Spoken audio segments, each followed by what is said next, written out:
going on, my beautiful people, and welcome to another episode of the Hustle Coast podcast.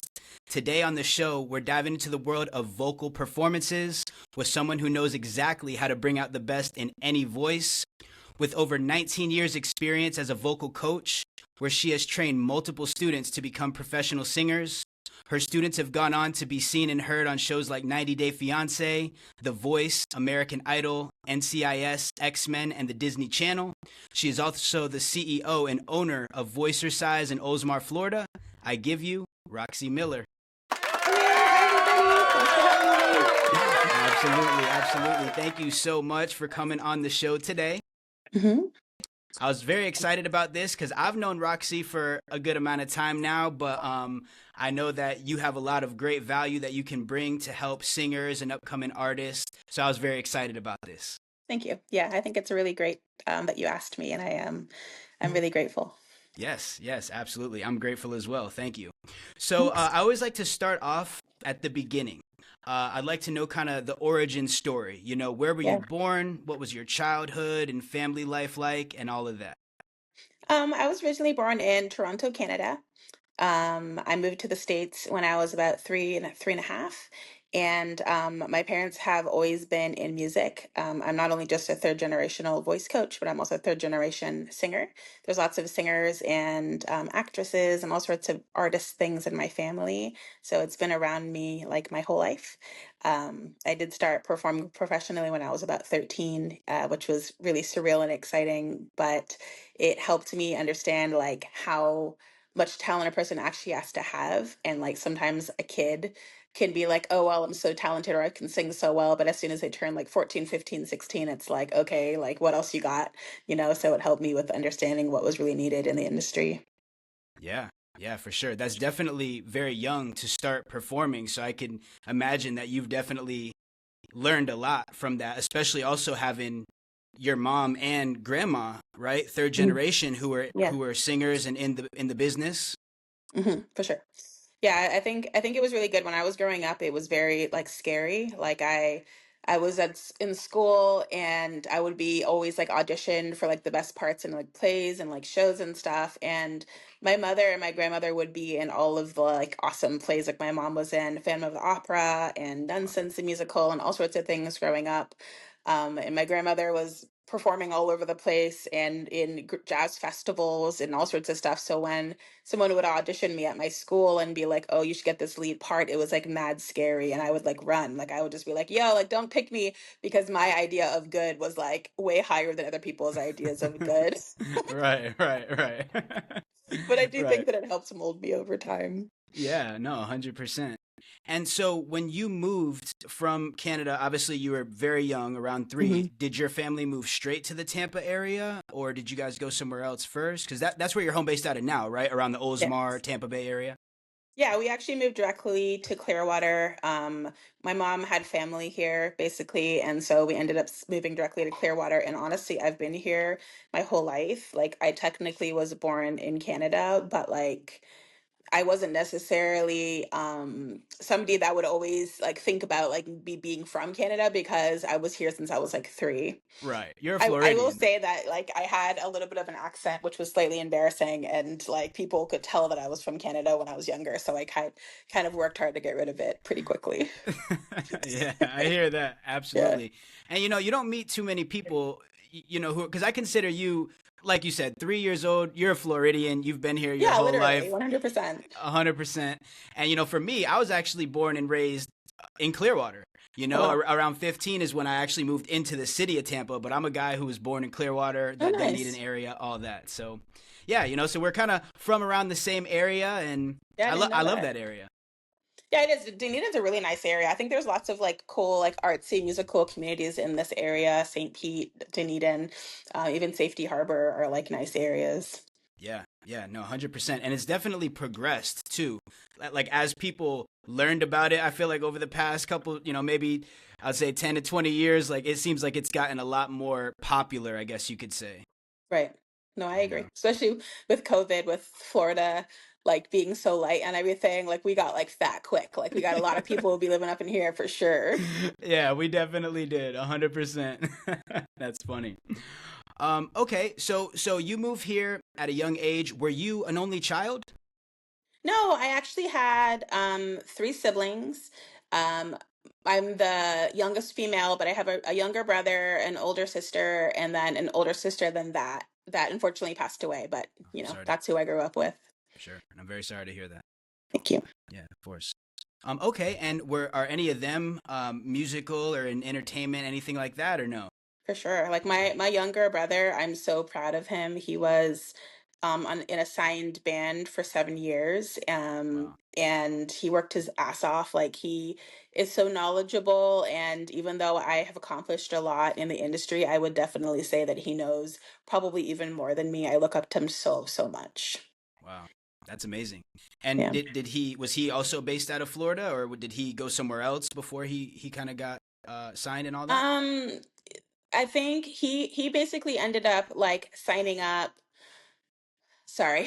He ended up starting here and then going on tour himself. And in present time, when somebody is trying to become signed to a record label, they do most of the work themselves, to be honest. Like they have to have the following, they have to have the performance opportunities, they have to show up and bring people and stuff. So he had already kind of created his own tours when he ended up getting signed. And my brother is so like savvy that he ended up like writing the contract himself because they were What? so self-proclaimed by the time that somebody was interested in like signing them to a record label.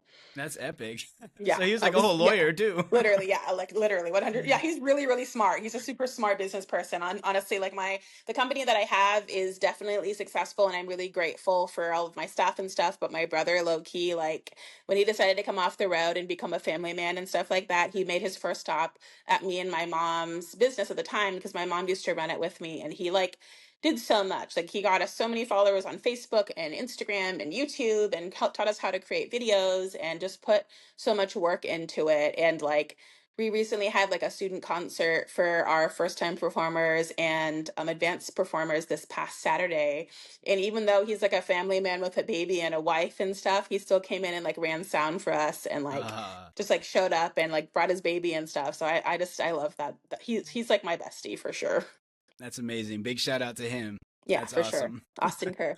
Oh, absolutely. Shout out. Awesome. Okay. So you're growing up, you started performing and you started singing at an early age because of who your family was. Mhm, Do you remember so I know you said around 13. Do you have any memories of still mhm. performing back at that age and being coached at that time?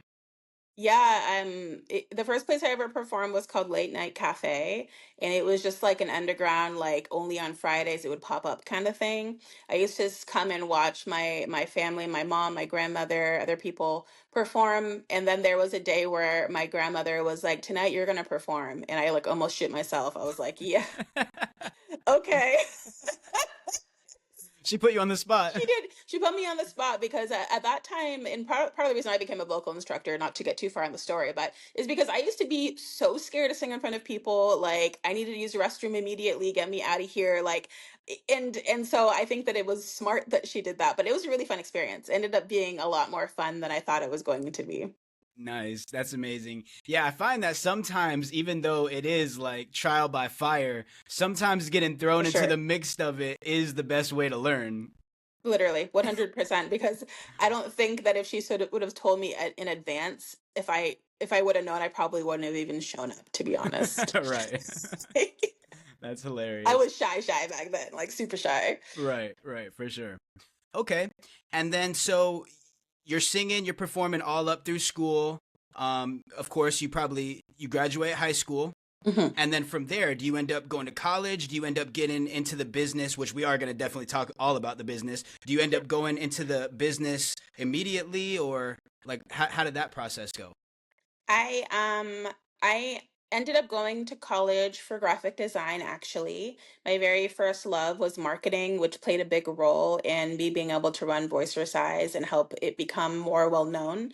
But I went to school for graphic design and I didn't even actually finish the full thing because by the time that I got a third through, going to college, I already had Voicercise like grown so much that it's like I didn't even have time to go to college. I always play around about going back and doing those couple of last credits, but I'm like, for what? Like, what is that going to do for me, honestly? Right. Right. No, 100%. And it's funny because in entertainment, I feel like, and now mind you, I live in Orlando now, so there is a lot of people that I know who do go to Full Sail, and For sure. Yeah, it's a great school. it is a great school, and I definitely can understand the value that it provides, and for a lot of people, it does them great. But I Mm, also know a lot of the people who I know, kind of like you, who they didn't finish school, but they're self-taught, or they just, really seriously. YouTube University, whatever, and they ended up, becoming big. So I think that's really cool, and it's just a testament to you don't necessarily need school, especially in entertainment and all of that, to be somebody. For sure. I mean, like I went to school, like in my high school years, I was always going to private school, and like the class that I graduated in literally had two people. So like it was like a go at your own pace, like homeschool slash public, I mean private school. And so I do think that going to college really did mold me into being an adult, and it was Right. definitely like shell shock, like going to a class with like 50 people, and I was like, oh my God. Yeah. But I think that it was an important part of my story, and I think I Yeah. grew up a lot in that situation for sure. Yeah. But like you said, like there's so much information that you can get from YouTube University. And I used to play around, bring up my brother again. He's a super smart guy. And like I was going to college for graphic design, and he would come and show me stuff that he knew even better than me. Or like I would finish like, Dreamweaver 2014 or like whatever. And like he would just be like, but 2015 just came out and everything changed. And I'm like, oh no, like I have to now learn this new thing. Like, so it's kind of like it's good that I got the information, but I think it's just like a moving target with all that stuff sometimes. Yeah, no, 100%. And yeah, there is definitely still a lot of value. I know a lot of people do, grow up in school, or of course the relationships. That was one thing that, because I never really went to college. That was one thing I feel like I kind of missed out on a little bit, was getting those relationships. But you know, Seriously. every person, to each his own, and I Yeah. definitely know that there's value there. But absolutely, that's amazing. Yeah. Thank you. Yeah. All right, so you go to college. During that time, and correct me if I'm wrong here, did your mom already have Voicercise as a family business? She did. Like my mom was like, super into raising her kids and being a stay-at-home mother, but my parents did get divorced towards the end of Mm. like my upbringing, which we weren't sad about. My parents didn't it's another story, but we weren't super surprised about it. But she had to start kind of figuring out how to like hold her own, and so she took Voicercise over from my grandmother. For her 40th birthday, my grandmother just gave her the company basically, What? which was really cool. And so she tried to kind of get it off the ground for years at that point, but hadn't gotten very far. I think at the time that I started working for her, she had like three voice students that she would see throughout the week. And I started going to college, and my goal was to basically pay for me to be able to continue working for her. That's what she told me. She's like, I got you for the first like couple of weeks, but like after that, it needed to make sense that you're working for me, and like you got to bring people in. So I started going to, at that time there was like different music schools or music stores around like Sam Ash or Guitar Center, and like I would go in there once a week and just like buy random things we didn't even need and just like talk to people and like the different, and I would offer people like, hey, since you work here, we'll give you a free voice lesson. And they'd come in and see my mom, and they'd sign up for lessons, and then be like telling other people at this place. So I did my thing, you know what I mean? Nice, She definitely nice. had the company, but like I do think that her putting me in that position helps the company grow a lot, and I definitely still experience the end of that work today.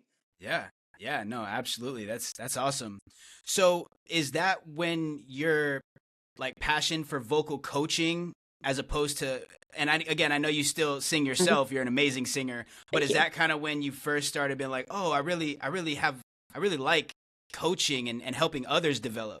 Yeah, like well, so I was mentioning that I was a really shy person growing up. I totally was. And my mom, over the course of 12 years of working for her, she tried to give me the business and get me to be a voice instructor several times, so many times, and I would always decline because I was the type of shy that like if I went into like a store just myself and had to like ask for the bathroom, I would just go home. Like I just like I was like, so like me going into these stores and asking people and talking to people was like a lot of courage for me. And being in the room with somebody and telling them about their voice for an hour or 45 minutes was like terrifying to me. But I became a voice coach over time working with her. I actually ended up going into schools and like warming up groups of kids. And that for some reason was easier for me to confront than like a one-on-one thing. Over time I started getting better and better at that. And honestly, like I had a lot of vocal instruction sorry, I had a lot of vocal difficulty myself as a singer. um Learning from my mom that those things could be handled and resolved did make me really have a lot more interest in helping others. It made me so I wasn't so like thinking about how scary it was for me, but instead like thinking how much I could help another person and get them to realize those things themselves. Yeah. Yeah, no, 100%. And I can imagine, like you said, being with someone one on one where they're really looking to you to help them, or definitely, being in a school. I can imagine that would be a little anxiety inducing, kind of like performing. So I can I was definitely. gonna say, yeah, like I perform professionally, not as much as I used to, but I still do. And I'm reminded every time that I perform that giving a one-on-one voice lesson is so similar to performing. You're on the whole time. And Right. like when I train my voice instructors, when I start giving them lessons after lessons, they look at me like I'm crazy. Like, I can't teach 8 lessons in a day, Roxy. I know you can do it, but I can't do it because it gets physically exhausting. Yeah. You're on and you're bright and you're attentive and you're listening and you're there for another person for a whole, say, 45 minutes at a time. But I do think that the passion and love in your heart and the desire to help another is really what makes you be able to continue to do that over and over again. Yeah, 100%. I couldn't agree more. And it's funny you say that because I was at a sync music conference this past weekend, and Mhm. I noticed because, like you saying, you're fully locked in. Your energy is like you're giving it everything you got. And by the time I got home, I didn't want to do anything. I was just laying on the couch for Literally. like a day. You know what I mean? Like, Yeah, so 100%. Yeah, it's so crazy because like the one thing about me is like I don't know the name of any song because I listen to like 16 songs a day from voice students and I never can remember the name of any song. Like if they're this like the song we worked on last week, I'm like, you don't have to tell me. I can hear the melody in my head, I promise you. I can even hear some of the words, but the title, I'm like, there's too many songs. I can't do it. right, right, exactly. That's hilarious. Okay. And let me ask you this. Do you still remember your very first student? And what was that experience like, if you remember? Well, so I think the listeners won't know, but my mom did pass of cancer in 2016. So And sorry. my very first voice student was right after the conversation where she told me I can't teach anymore. It makes me misty eyed. And so it was very it was interesting because to me it was like I was doing what I had to do, but also it was so much jubilee to be able to be there and help her in that moment. Right. But I'll tell you, my mom was so into like perfection and really helping people that she right after the lesson called me into her room and was like, "Hey, you did this, and this wrong. It's okay, we're gonna fix it, but you need to make sure So I feel like the last thing that I could be in that situation was sad. I really Yeah. appreciate that memory actually a lot. Yeah. Absolutely. And again, I'm so sorry to hear that. That's horrible and F cancer 100%. Yeah, the last 6 months of my mom's life, and I've had a lot of therapy. I'm totally fine with it. It's like 7, 8 years ago, but at the time, it was a really big blessing to me because the last 6 months of my mom's life, she was like giving me her legacy of information over that time. And she kept it really, really happy and like upbeat the whole time. So it's actually like not a terrible memory for me to have. That's It was awesome. actually super special for her to be able to listen in on my first lesson because the way where we would teach the lessons was right next to her bedroom. So she was able to listen in, and those like pieces of gold that I received from her while I was training others, I still remember to this day. Oh my gosh, that's amazing. Yeah. Absolutely. All right. So, what do you think separates a good singer from a great one? Somebody that is willing to acknowledge their flaws and is always continually trying to get better. somebody that is okay with making mistakes and doesn't completely deteriorate their confidence because of them are the best singers. Every time that we hear like an album from Beyonce or Rihanna or any of the famous singers drop, it's better than the last one, which means that that person has worked on something that they couldn't do before, and then they performed at a better excellency for their next performance. And I think that the ability to be able to acknowledge in yourself that there are still things you need to um, work on presenting the best version of yourself, and then doing that is what makes somebody like a really great singer. Yeah, absolutely. And do you ever notice, being a person who's teaching others, that some people are open to constructive criticism as opposed to maybe some that are not so open to it or that get upset by it? For sure. I think that's a huge part of me helping to build somebody's confidence. Honestly, when somebody can't receive constructive criticism, it's normally because they've had some jerk in their life that wasn't really giving them any type of construction at all in the criticism. And so they have like an immediate like jump, like they bite off a nub, you know what I mean? And I think that somebody can be coached into understanding that somebody like myself or whoever is helping them can actually have a good heart and have a desire to construct them, as opposed to like break them down and make them feel like a less version of themselves. Right, right, 100%. Yeah, I think I saw that video that you posted where it's like, if it's not, I think you said it has to actually be constructive in order for it to be constructive criticism. Otherwise, it's just Literally. criticism. Literally, you have to know the difference. I meet this problem literally every day. There's something that I ask in every student's lessons, not every lesson, but when I work with somebody, to every student, I'll ask, were you ever made to feel bad about the way you speak or sing? Because the person is normally looking at those things and is still in defensive mode about those things. And it's honestly a lack of education. Somebody told them, like, this is what's best for you, and it wasn't what was best for them. I've met people that when they were 5 years old were told by somebody they couldn't sing, and now at 35, 40, they still believe that.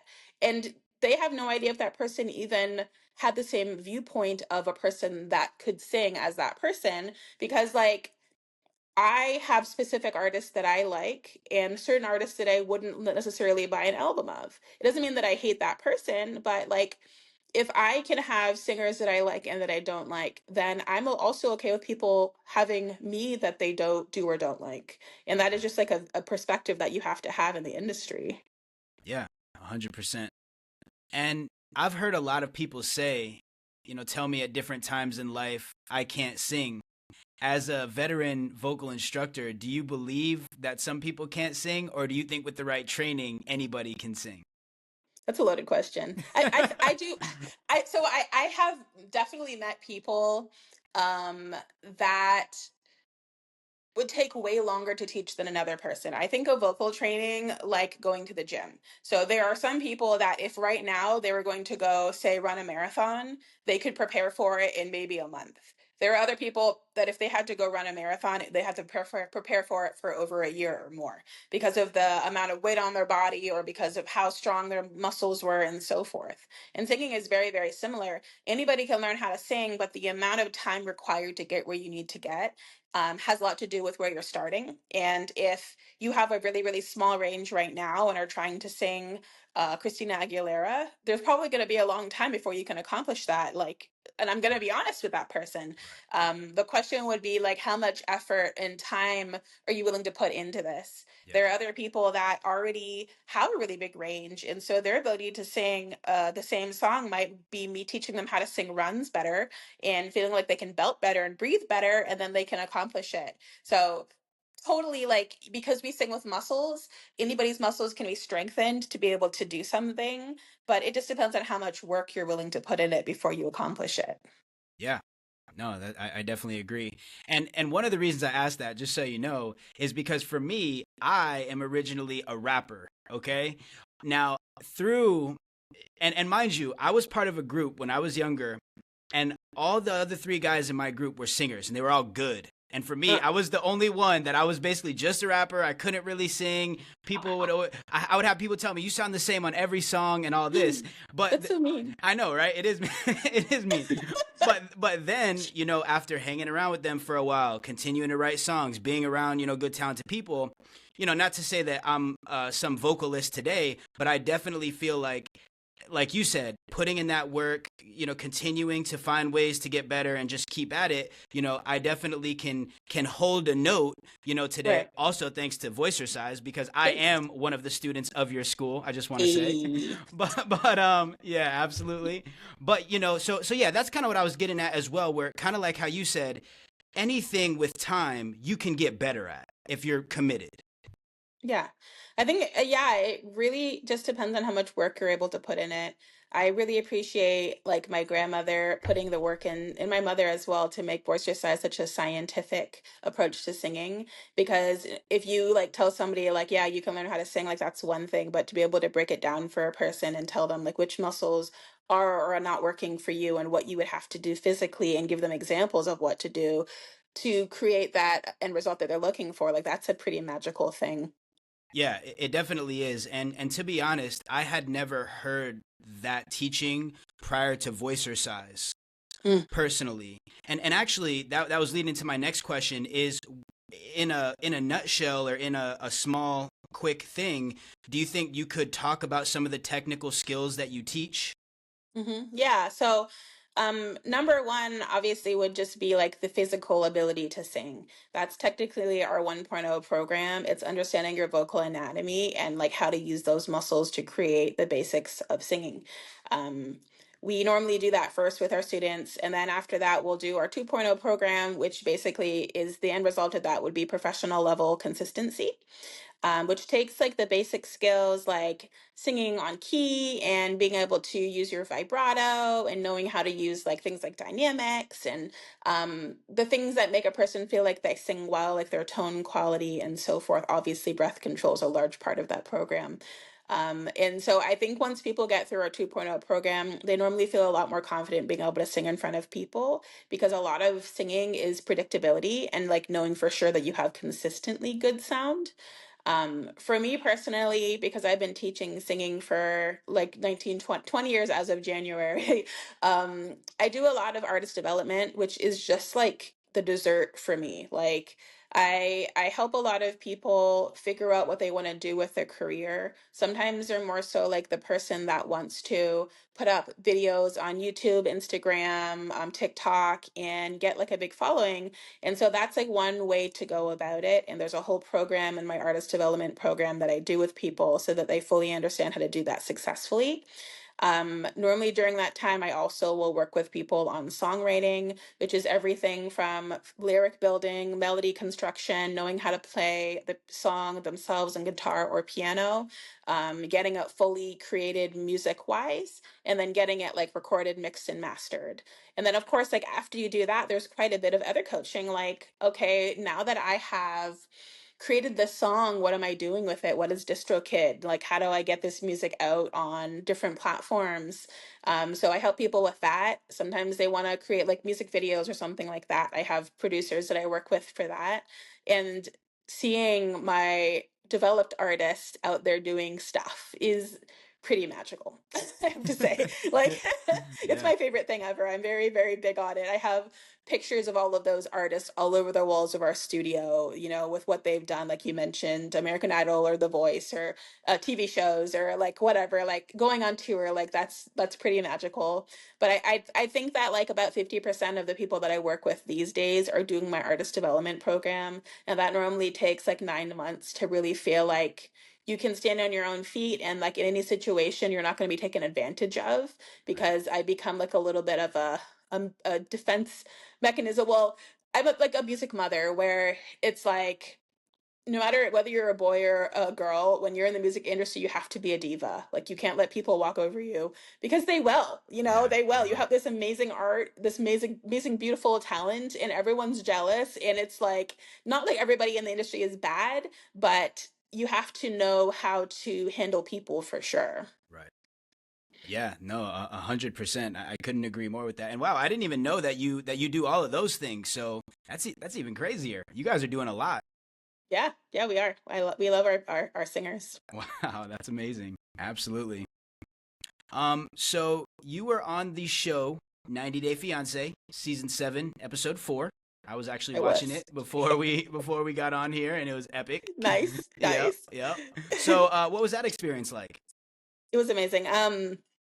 One of my students, Libby, told me randomly in a lesson, "Hey, I'm actually on this show, 90 Day Fiance. Could they tape one of the voice lessons?" And I was like, "Yeah." Oh yeah. We ended up having to clear out. Funnily enough, she actually knew my sister through another thing, so I was like, I had no idea that was even coming. But we had to clear out our studio for an entire day. We shot much more than just a voice lesson. It was about an 8 hour thing of Oh wow. in a reality television show, they can't tell you what to say, but they do want a specific end result for their vision because they're producers. Right. So because of that, it takes a little bit longer to shoot because I'm going to say things in the way that I need to say them, and it's not like I'm saying lines, but they are asking questions and putting me in specific scenarios. Right. So that was really really fun. She had really great things to say in the clips, which was awesome, and I was able to connect with her after that. She ended up releasing a song that we recorded at the studio on her Instagram, which was really fun as well. And then the beautiful woman got pregnant and had another baby, so we didn't end up staying connected far past that point. But it was Okay. a really, really fun, super fun experience. Yeah, no, it looked like it. It looked super exciting, and I think you did a great job. I think both you and her, like when I was locked in when I was watching, I was like, oh, this is cool. Yeah, it was really exciting when I found out that the episode was gonna air. It was actually on my birthday that I found out, which was What? really fun. But like when they come out and shoot at your studio, they can't necessarily tell you when it's going to air or even that it is or is not. They say like we will let you know closer to the time if it's going to be on. So like I had videoed this and closed down my studio and put all this work into it, and then 6 months later, it was like random. One of my friends texted me and was like, "I just saw a commercial with you on it for 90 Day Fiance." And I was like, "Oh." I literally stopped my car. I was on the way to a movie with my daughter, and I stopped my car and got out and was like, "Yes!" Like, and she was like, "Oh, what's wrong?" It was That's great. epic. It was amazing. Absolutely. Yeah, no, that's definitely a big show, and I've definitely seen it, and I know everyone else has too. So that was a big feature for sure. Yeah, and definitely opportunities opened up for me after that for sure. Like we had a lot of people calling the studio, asking for me personally, recognizing me, and there was even like a couple of Starbucks in the area that would I would come in and they would know who I was and be like, "We What? know your favorite drink and stuff." And I was like, "I feel like a superstar," That's you know? epic. It's great. I love that for sure. Nice. So, talking about singers, what are some of the most common mistakes that you see singers make? Um, One of the videos I have on TikTok that has like really a lot of attention is how do I sound like myself or how do I sing like myself? I think that is like literally like top number of questions that I get asked in lessons from first time performers. And I think that that's like a broken idea because to be able to sing like yourself, you have to be willing to not sound like other people. So like if somebody like sings along to like a song, their favorite song, and then they don't sound like that person, they're immediately upset that they don't sound like that person. And then they come into my studio and say, I can't sound like myself. And I'm like, what's right? So Right. I think like every famous artist out there has their own sound and sounds unique to themselves. And in the beginning of them doing that, it probably took a lot of courage to be saying, like, this is me and this is how I sound like, and this is just how I am. It's also, I think, hard as an artist just on your own to know, like, what's my uniqueness and what's like off pitch or like off timing or off bad quality of sound. So I do think that you need like a team for that. Yeah. But I think that like artists need to be willing to have uniqueness to their voice and to love themselves and for every note that you notice that's bad, there should be one that you've noticed that was good. There's no way that everything about a song can be wrong when you do it. So like something I say to people all the time is like, you get what you put your attention on. You know, if you're going to say everything's bad, then you're going to see more and more and more bad. If you say like this was pretty good over here, you might get more like pretty good in the way that you're listening to your voice.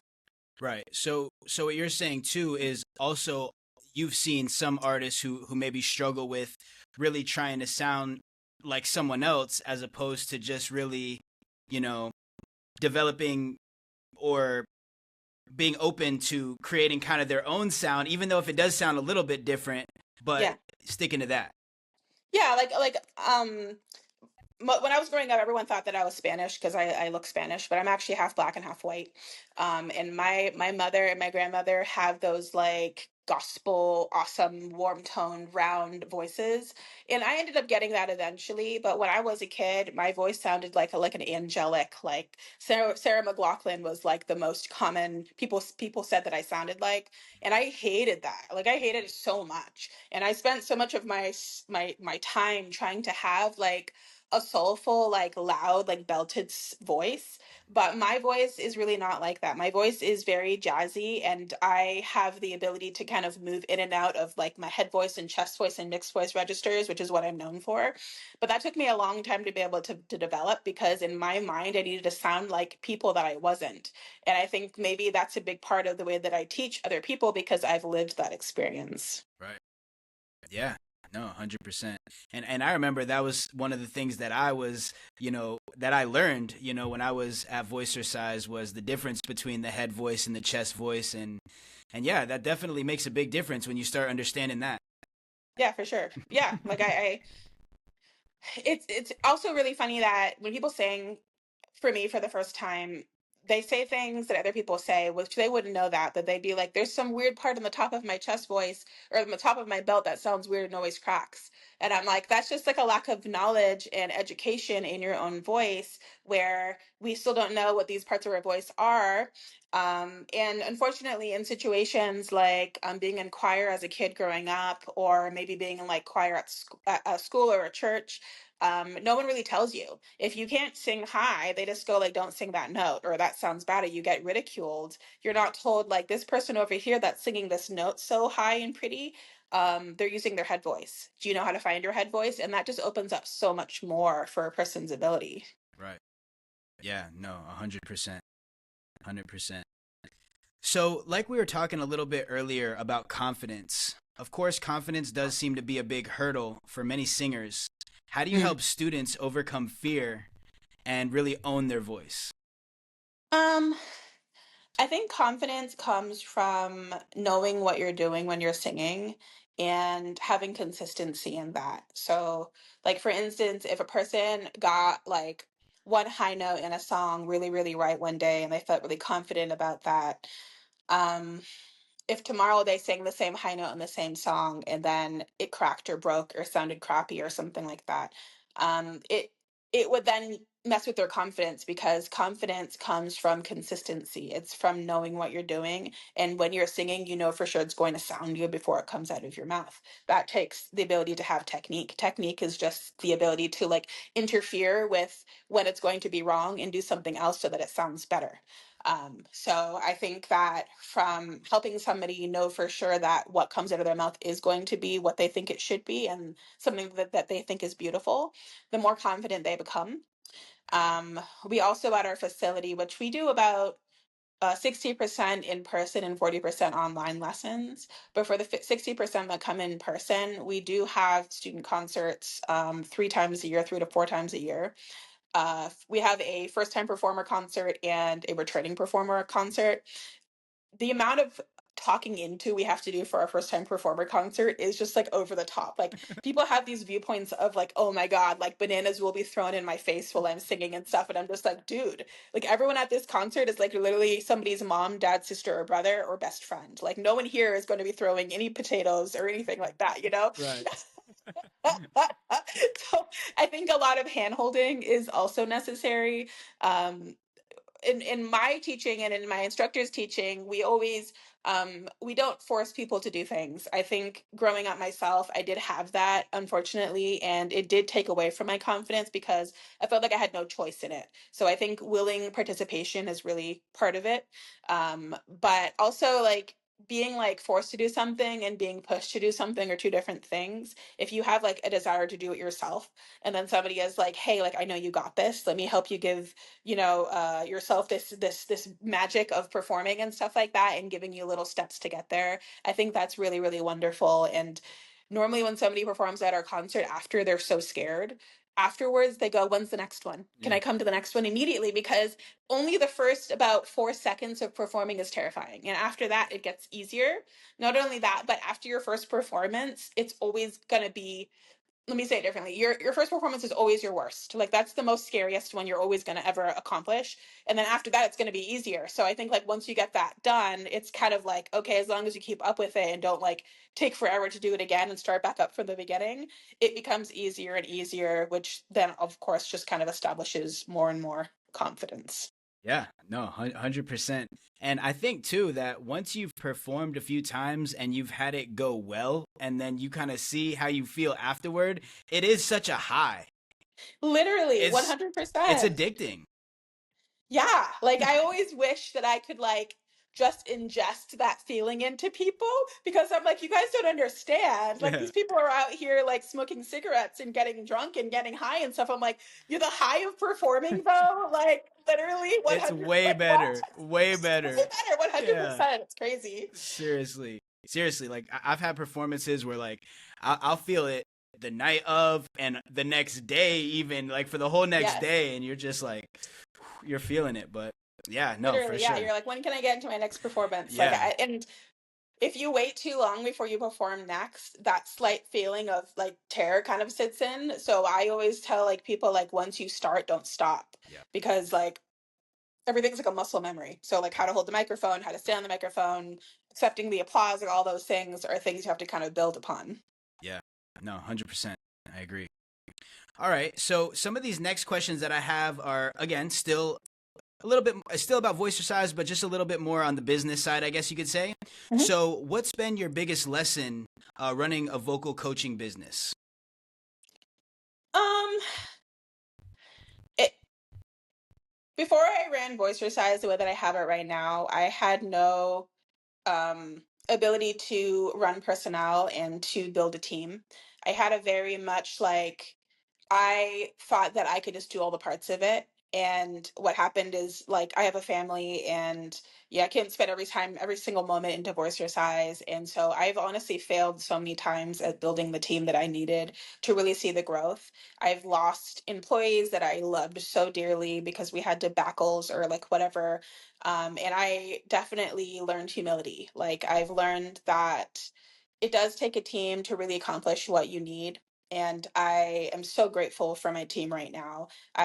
We have weekly meetings, and I just want to like give them all kisses on their foreheads every time that I see them, because it's a wonderful group. But I think that like the pressure that I've received over the last 5 years of trying to grow my business outside of my own home and actually have like a standalone location is just understanding the importance of teamwork, of allowing somebody to have their own commitment to the industry that we have or to our company, and allowing them to create on that and being able to accept the help that is needed to be able to have an establishment like that.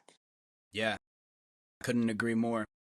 And that actually goes into my next question, which was gonna be, uh, how do you balance being a coach and a business owner? But I think you kind of just hit the nail on the head, which is building a strong team. It's building a strong team. I've tried so many times to have like a bunch of voice instructors at my facility, say like 6, 7, 8, 9, 10, and like get them all to have like their own students and so forth. And so that I can have enough time to run the business from above. But honestly, like that doesn't work as well. I've put in, like I said, like 19 years at this point of becoming a professional vocal instructor and to like know what I'm doing. And so I do pull in quite a bit of people wanting to come in for lessons. And I always joke, like, I don't have to promote my personal voice lessons. I get voice students. They stay with me for a good amount of time, and people call in asking for lessons with me. So being able to promote for the company and to have full knowledge that my instructors are gonna like kick butt, and they do what they need to do. Their students come back, write success stories, write testimonials, and so forth. That helps a lot with my ability to run the company. But that being said, it's a lot of hours. It's a lot of hours. I teach somewhere around 45 to 50 students a week, and have been doing that for about 9, 10 years. And then I additionally put in about 20 hours or so of administrative time per week, from home and from the studio. And that's just kind of what it takes. Sometimes less, sometimes less. This last student concert that we had, my team, I normally put a lot of work myself into it, but my team kind of surprised me and handled a good amount of it themselves. And so that was like a really, really, really big surprise. But I'm not afraid of work. My people that know me know that I work my butt off, Yeah. Yeah, no, 100%. And this podcast called the Hustle Coast Podcast is all about the hustlers, entrepreneurs, and go-getters. So that's why I wanted Yes. to make sure to have you on the show. Of course, all your singing expertise, but that was the thing. Like, it takes a lot to run a business, and you've done it It does. successfully now for decades. Let me ask you this. What qualities do you look for when you do hire somebody new, or the people that you have hired to be part of your team? Um, it's it's it's changed over time. I think a person that is willing, similar to the like a good voice, a good singer, is like the ability to be able to take instruction, and not be like I'm the best at this thing without knowing. Like being able to be trained is a pretty important part. Right. But on the flip side, being able to think on your feet. We've had a heck of a lot of like receptionists try to work for us before, and honestly, like in their interview, I just give them the tasks to do. Like, hey, like you say that you're cool with making phone calls out, bet here's 20 people, call them. Right. Like, because like I do feel like in interviews, it's very easy to like say like what you're good at and what you're not good at, but to like show it is a different thing. Right. So people that are able to get in there and are able to think on their toes and come up with their own solutions for things, but also are willing to take in any type of constructive criticism that actually is constructive, and make the best out of that. And the last thing would be just someone that I could really, really trust, that I feel is really, really trustworthy, not with things like money and stuff, like obviously, yes, but like with like my love and my attention, and that I feel like they can come to us and or to me and be friends and like have like a little bit of a Voicercise family is like probably like the biggest thing. Yeah. Yeah, of course. That camaraderie and those relationships. Like, you want the people that you work with, especially if it's your own business, you want those people to be like your second family and to feel like you can really count on them. Yeah, what exactly, Yeah. exactly. Like I've had employees of mine that have been so grateful because maybe they were going through something in their life, maybe they had a death in their family, and maybe we made it go right to still pay them for the day even though they weren't work that day, even if they didn't have, vacation hours because that what was needed for them. Or maybe we swooped in and handled something for them, and then they feel just as easy to reciprocate and give that same thing. Like earlier today, I was feeling a little under the weather before our podcast earlier today, and I took some medicine and I stayed home from work today. And my staff in our meeting was just like so sweet and kind. We got this. I'll call these people. No worries. You got this handled. And I think like you have to be able to reciprocate and give that back to each other and really be able to trust each other, Yeah. Yeah, no, 100%. 100%. So, how do you define success? When I was like 25 years old, my mom told me that the definition of success is people that know who you are and you don't know them, which I thought was pretty cool. That's a Like pretty when good you one. walk up to somebody else and they're like, "You're Roxy, you're a voice coach, you've been on 90 Day Fiance, you have these statistics." I think that is what success is. And I definitely think that I have accomplished that, but I'm not done yet. Not by far. Hey, I love that. I love that. Oh We're yeah. still in the hustle for sure.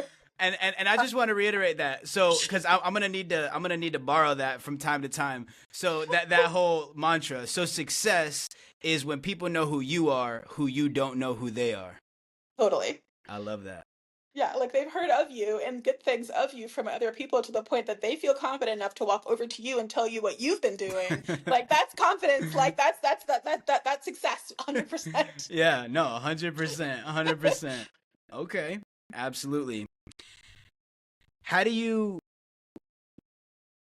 how do you create and maintain a positive culture in your business? And I know you're touching on this. We kind of already talked about this a little bit with, again, keep it like a family. But is there anything that you do maybe to motivate your team? Maybe a day where everybody is feeling kind of tired or something like that. Anything you do in particular to kind of, hey, let's get it. I think one of my like morals that I really try to go by is nothing is always bad and nothing is always good. And I think that like in situations where somebody is down on themselves, they are really looking at those negative experiences that they've either perceived, that they've created.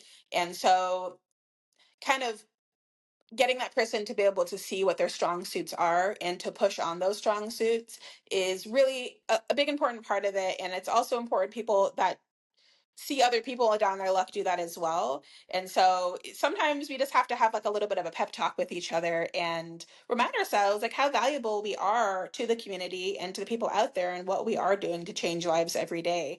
And just because we have like a bad day doesn't necessarily mean that all of our days were bad or every second of that day was bad even. Right. Yeah, no, 100%. Love that. And so you've been in the Tampa Bay area now for a good amount of time. How would you say that the music scene there has evolved in your opinion? Um, Before the pandemic, because our company, whatever, grew 20 times in size between 2020 and 2021, which was incredible. Like I had to get like bigger building, bigger building, bigger building, more staff. Like it was crazy. But at the time, unfortunately, we lost a lot of that personal interaction. And so, like in 2019, I used to take the artists that I was developing to open mics like every Monday, every Tuesday to specific joints that we would just like take over. And so we lost that all at the same time. Even performers, professional singers that I knew at the time, they had gigs all lined up and then immediately they were gone, Yeah, yeah, like, and so like that was like their rent money, and so I think like being able to establish those connections with each other and bond together and to know like, hey, we're going all going this through this together was so important. But on the flip side, a lot of people that maybe never thought they could become singers or never put the time into writing songs, even though they knew they had a passion for it, they started doing those things, which I think is why our company grew so much. We had people out the woodwork asking for voice lessons because this was their time to really kind of come together and do what they always knew that they could because they were stuck at home. And so I think when we opened up from that experience, it was just like a whole nother turntable of performers and singers. Like they were like out there doing stuff. So like, people that are my voice students, went to specific restaurants and said like, hey, can I do karaoke nights here just for tips? Or, hey, like this place over here, can we do open mics here? Hey, can I perform there? And I think we just became much more go-getters instead of like taking advantage of all the scenarios in which we had so much more value on those things that were there. And I think that our community is so much stronger because of that. yeah. No, couldn't agree more. And it definitely seems like that I've noticed, that the musicians and artists and singers in the Tampa Bay area. Now, mind you, I have been doing music for a certain amount of time, but it definitely seems like over the past, I want to say, decade, that Tampa has gotten more renowned, more better, Yes. has better people, Yeah. as more people moved in and stuff, and there seems to be a lot more going on, I guess is what I'm getting at. Yeah, exactly. Because Yeah, and like I think that we all became that way. Like yeah, artists are like tough animals. Like it's not easy. It's cutthroat. Like people fall out of the art industry all the time because like they get scared. Like for instance, my grandmother back in the day, she was like the first time that I performed at a club and then they wouldn't pay me afterwards made me into the artist that I am today because she was like, I'm gonna get that money. Like I'm a single mom of five. Like that was her situation. And I think that we have so much like gung-ho ability to like make things go right in the artist community. It's just really beautiful to see all of that kind of come together and people to do that in the same steps to create the end results that we're seeing these days. Yeah, 100%.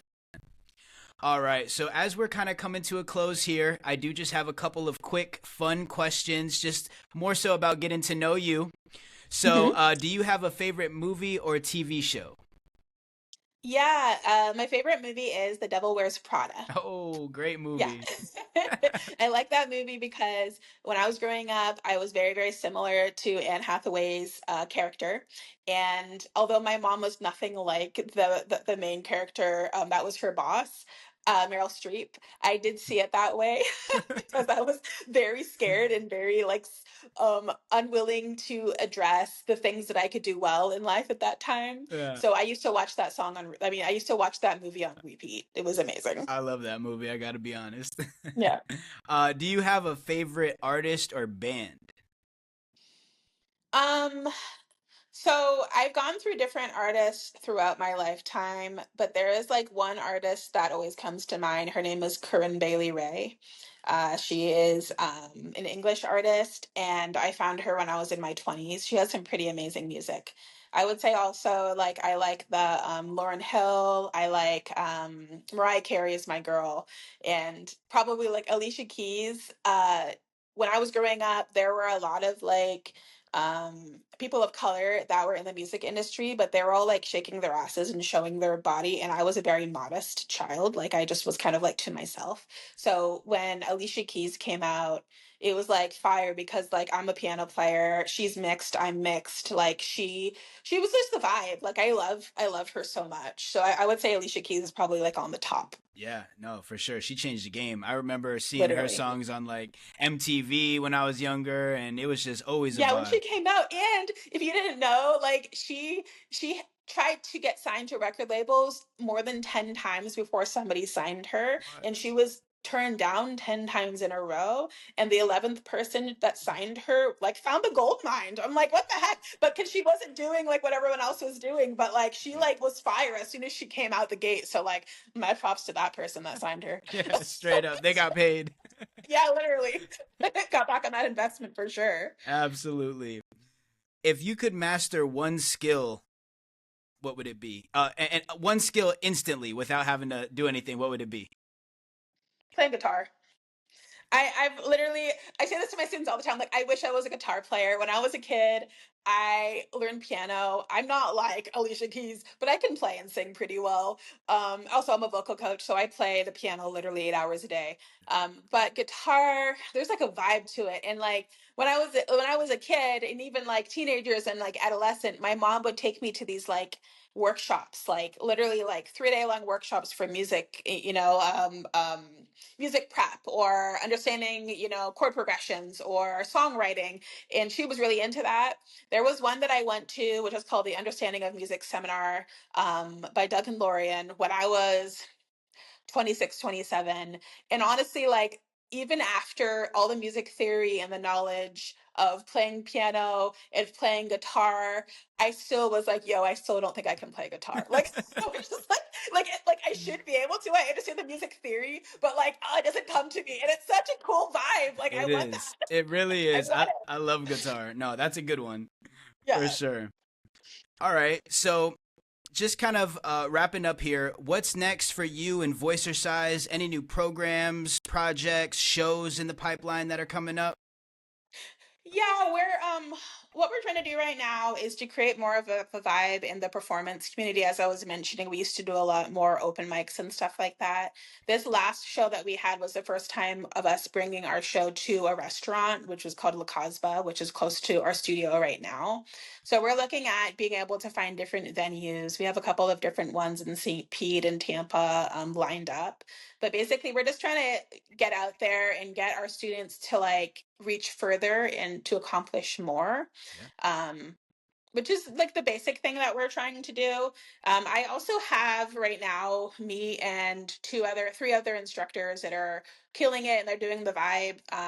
What I'm trying to do also is like find a lot more opportunity to do online lessons, such as yourself are doing this podcast today online, and have different locations that like people can come to in different areas of the United States. Wow. So that's something that I've been doing a lot lately, is like working on like franchising, because Voicercise has been in business for a total of 40 some odd years, Wow. over 3 generations. And so like there have been a lot of people over my career that have come to me with franchise opportunities, but I never thought that I had the ability to do that, because I'm just like Roxy, like I'm a mom of three, like what, like I didn't, it didn't make sense to me. But the more that I run the company and the more successful we are, the more I realize like there should be more places people can go and find Voicercise, and it's requested all the time. So I think, franchising and offering more online opportunities for people to not just take lessons, but for vocal coaches to be able to be trained under the Voicercise methods is like really where it's at.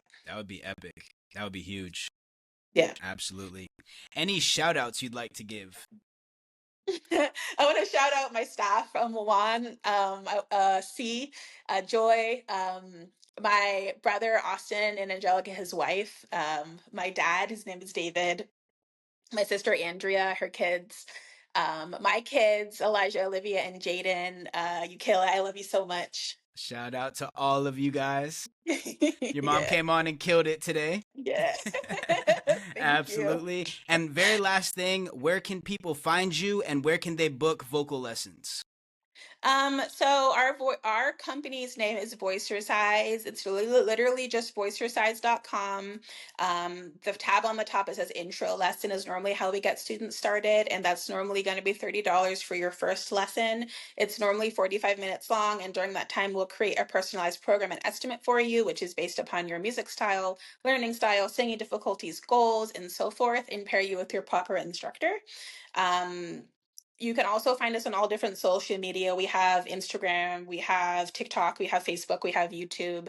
Those platforms have new videos almost every single day, so you can come check us out and see what we're doing. Yeah, absolutely. And I'll definitely be tagging your socials in the description, so make sure to go check that out, guys. But Roxy, I want to thank you so much again for coming on the Hustle Coast podcast today. And I want to thank all of our viewers for tuning in. It's been an absolute pleasure, and I hope everybody has a great rest of your night. Thank you so much.